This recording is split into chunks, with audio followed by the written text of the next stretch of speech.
لوتکەی ناتۆ بۆ دوو ڕۆژ بەڕێوە دەچێت باسی گرنگ تایدا مەسەلەی جەنگی رووسیا و ئۆکرانیایە. ئایا لوتکەی ناتۆ دەتوانێت چ بڕیارێک بدا؟ ئەو بڕیارە بە قازانجی ئۆکرانیا دەشکێتەوە یاخود تەنها جۆرێکە لە سەرقاڵکردنی هەم رووسیا و هەم ئۆکرانی و جەنگەکەش بەردەوام دەبێت. لەسەر ئەم بابەتە لەگەڵ میوانەکەمان قسەی زیاتر دەکەین و پرسی زیاتریش دەکەین. میوانەکەمان زۆر بەڕێز دکتۆر نەوزاتی تۆتی مامۆستای پەیوەندی نێو دەوڵەتەکان لە بریتانیاوە ڕاستەوخۆ لەگەڵماندایە.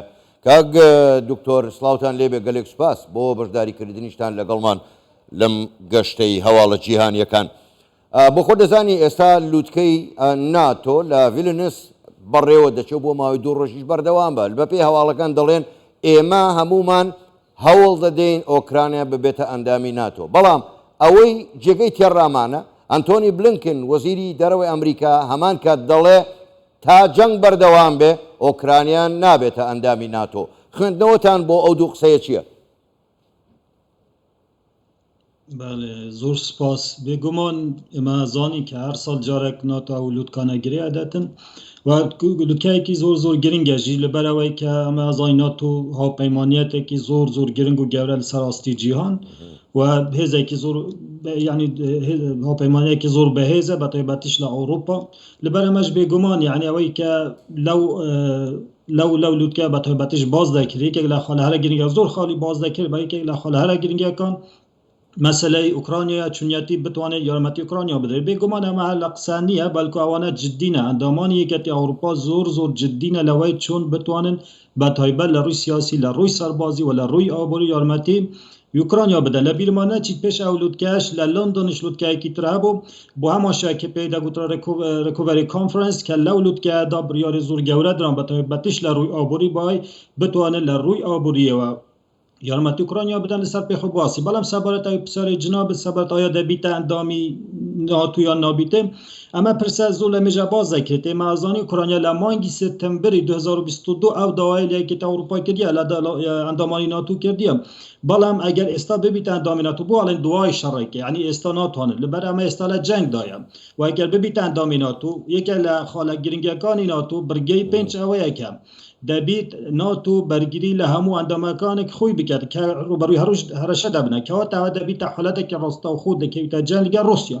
لەبەر ئەمەش لەم کاتەدا کە لە حالەتی شەردایە زۆر زەحمەتە بۆ ئەندامانی ناتۆ یاخود بۆ ناتۆ بای یعنی بۆ ئەوەی ئوکرانیا بیتە ئەندامی ناتۆ. بەڵام لە داهاتوودا ئەگەر شەر کوتایی بێت من قەناعەتم وایە کە بەڵێ زۆربەی ئەندامەکان لەسەرەوە کوکن کە ئوکرانیا ببیتە ئەندامی ناتۆ.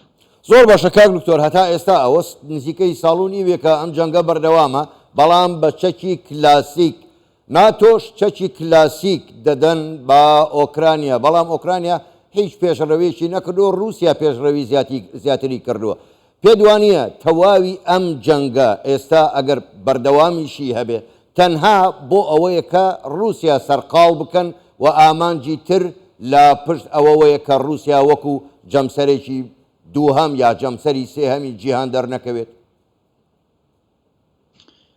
لە بیرمان نەچتن ینی لە لوتکەی ناتۆ کە لە مەدریدیش بەسترا لە ساڵی پار یەکێک لە خەڵە گرنگەکان ئەوە بوو کە رووسیا هەرەشەیەکی ڕاستەوخۆیە لەسەر ئاسایشی دەوڵەتانی ئەوروپا و ئەمریکا، ینی بە ئاشکرای لە بەندەکانە باسی دەکرد کەواتە ئێستاش لەو قمەشدا دڵنیام هەر ئەوە یەکێکە لە خەڵە گرنگەکان کە رووسیا هەرەشەیەکی ڕاستەوخۆیی ئاسایشە لەسەر دەوڵەتانی ئەوروپا. لەبەر ئەمەش من پێمانی ئەمە بۆ ئەوە بیت لە بەشتی ترا خەریک بکەم، بەڵکو پێیان وایە ئەو هەنگاوی رووسیا و عریشی سەر ئوکرانیا هەرەشەیەکی ڕاستەوخۆیە لەسەر ئاسایشی تەواوی ینی دەوڵەتانی ئەوروپا لە بیریشمان نەچتن.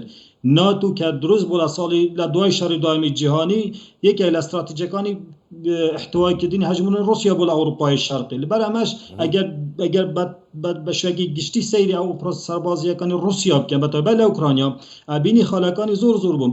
بۆ نمونە داواکارەکانی رووسیا چی بوون؟